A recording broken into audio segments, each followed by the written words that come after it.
I'm Alan Reiter.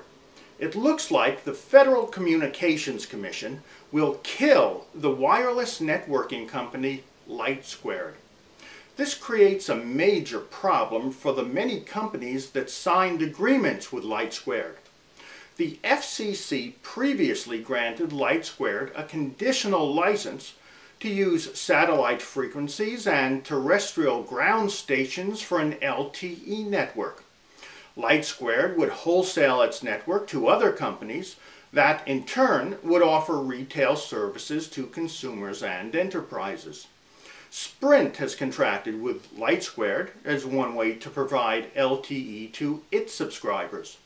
The startup firm FreedomPop had contracted with LightSquared to offer free basic wireless voice and data services.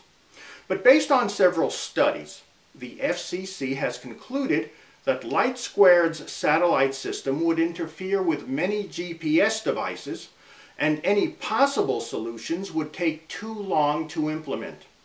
The FCC has issued a notice about suspending indefinitely LightSquared's license and is soliciting comments. LightSquared says it has signed agreements with more than 30 companies. How can these firms obtain spectrum now? Well, they could try to become mobile virtual network operators, but cellular operators charge a lot for resale and tack on lots of restrictions. Companies could go to Clearwire, which wholesales WiMAX. It's an okay network, but Clearwire is trying to raise money to construct an LTE network. Spectrum is available in much higher bands, such as 60 gigahertz and above, but all sorts of technological problems must be solved. Perhaps companies that contracted with LightSquared could look at the so-called white spaces spectrum, but there are potential problems of interference with existing devices, such as wireless microphones, and very little spectrum is available in many major markets.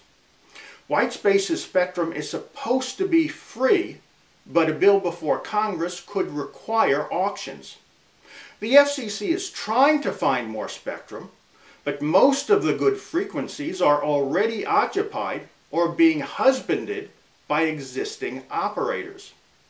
Most spectrum is sold to the highest bidder, which destroys the chances for small startups. So the death of LightSquared, which planned to offer reasonable wholesale rates, will be a blow to wireless voice and data innovation. Thanks for watching.